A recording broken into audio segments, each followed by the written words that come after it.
Chris Brown. Yo! How's it feel to be undefeated? Man, who would have ever thunk, whatever word we want to use in East Tennessee, that's the way it goes.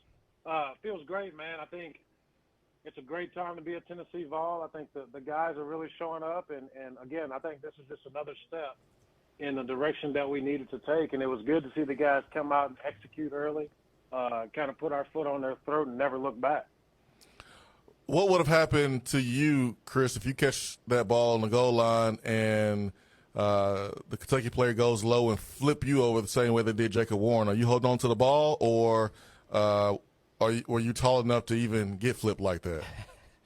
Dang. I'm just saying. I'm just asking you a question, man. I'm not throwing any shade about your height. I'm just asking. Yeah, everybody knows I'm a 6'1.5", maybe 6'2" if I stretch correctly on the right day, tight end.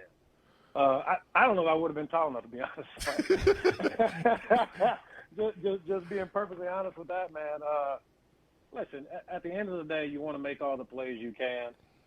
But the bigger thing is winning a game and trying to do that. So I have a good relationship with all those tight ends that are over there now, man, and I think it is literally just the next man up. Whoever the play is called for, whatever's going to happen, they're all supporting each other, man. And I think that's the beautiful thing about this team is no matter who it is, no matter who's catching the passes, no matter who's doing the blocking, no matter what's going on, these guys are playing for each other, man. And I think all that's kind of just embodied the body of work that they're doing, which is kind of why we are where we are. Averaging 50 points on offense and scored 44 on Saturday. We get caught up in talking about this offense, Chris, but defensively, it was a clinic. And special teams. It was an absolute clinic. Man, speak on the defensive performance and special teams performance. You know, that's always important, right? Offense, defense, special teams. You have to play really, really, really well to compete at a high level consistently in this league. Listen, our defense has been doing a lot of bending but don't break all season long. And I read something yesterday I thought was interesting. You know, I know we're 128th or 129th in the nation, but we've also defended the most passes, right? So when you're getting up on teams and they're not able to run the ball consistently and they're having to drop back, and throw the ball, then, yeah, you're going to give up some yards. When you're playing deep coverage because you're up 21, 28 points and the other team's trying to come back, you know, I think that needs to be looked at as well with our defense. I think we're kind of middle of the road kind of if you take out those plays. So it's not always as bad as it looks. When you talk about special teams, I think that's been an advantage for us all year, right? We haven't really had to punt the ball very much. We haven't had to do a lot of things, but special teams is always going to be an advantage if you can win that battle. Our guys have truly learned how to play well and truly learned how to not have those things. I think this week will be tough going in the road. We know it's going to be loud, so that home field advantage will be a little bit differently. But I think all that stuff kind of just plays in, Swain, where your defense is playing well, your special teams is playing well, and then you got an offense who's just not blinking right now. So all cylinders are clicking right now, and kind of like Hype said, this is another opportunity. This is another game that we have to play. And obviously it's going to be a big game with number one going against number two.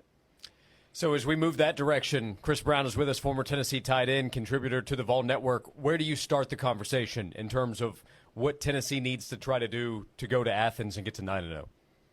You know, I think this is important. You know, just talking to some people around town, the offense, I think we know what the offense is, right? I think Georgia's offense loves to run the ball, right? They love the play action. They love Brock Bowers. I think the guy is really, really, really special.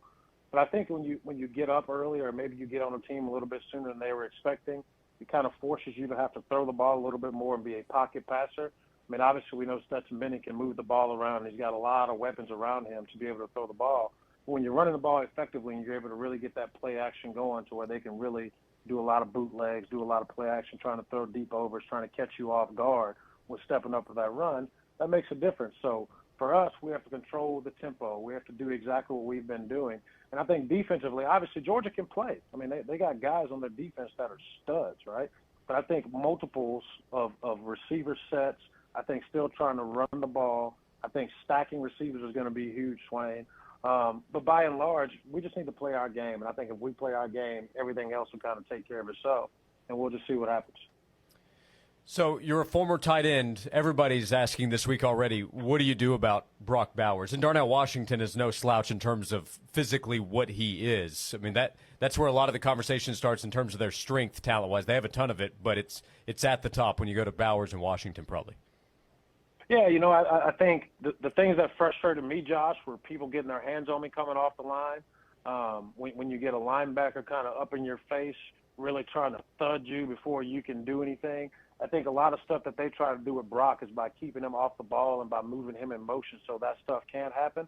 But listen, every opportunity you get to give a nice little thud, whether it's in the run game, whether it's in the passing game, no matter what it is, tackling, you have to take that. The guy's a special player, man. I think he's going to get his catches.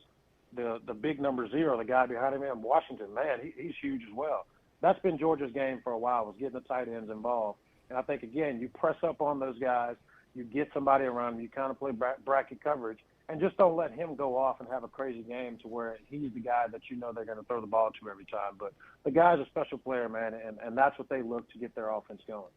What was your play of the game on Saturday? What play stood out to you the most?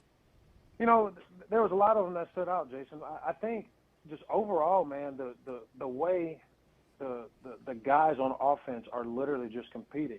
A play that really stood out, I watched it again this morning, was the one with Hendon Hooker. I think it might have been the first drive, maybe second drive on 3rd and 1, or 3rd and long, or 3rd and 4 or 5. We get stopped. It's now 4th and 1. We didn't even blink. We didn't even blink to think of what was going on. We lined up. We ran a quarterback sneak. We got the first down, and you kind of look over and you see Kentucky's coaches kind of looking at each other with this puzzled face of what was going to happen. So those opportunities, I think, are coming more now of Coach Hype and the squad, Coach Golish believing in him and even more and allowing him to just be the commander and be the chief. And, you know, Swain, you know, like I know, man, when you have that guy like Hendon's playing right now, everything else just falls in line. When your receivers are balling, your running backs are playing well, your tight ends are playing well, everything else falls in line. And that's the continuity that you need.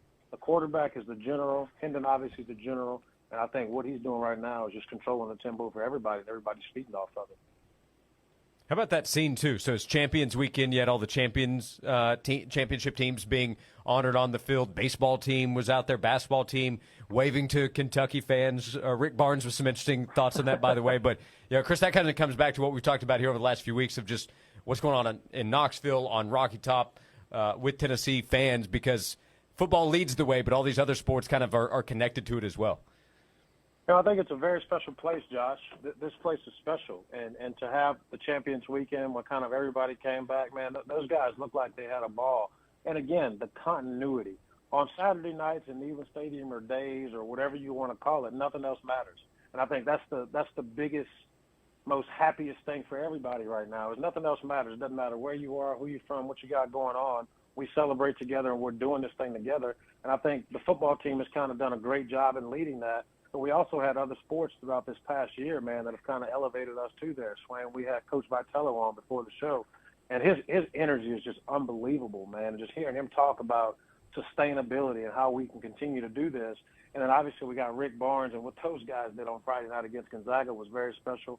And a lot of the Lady Vol sports are coming up and doing their thing as well. I know Lady Vol basketball is excited about their season as well. So a lot of really, really, really good things to go on right now, guys. And I think at the end of the day, it's continuity. It's everybody being involved, and it's the letters that we all stand for, the Vol for Life, that I think is the most important thing.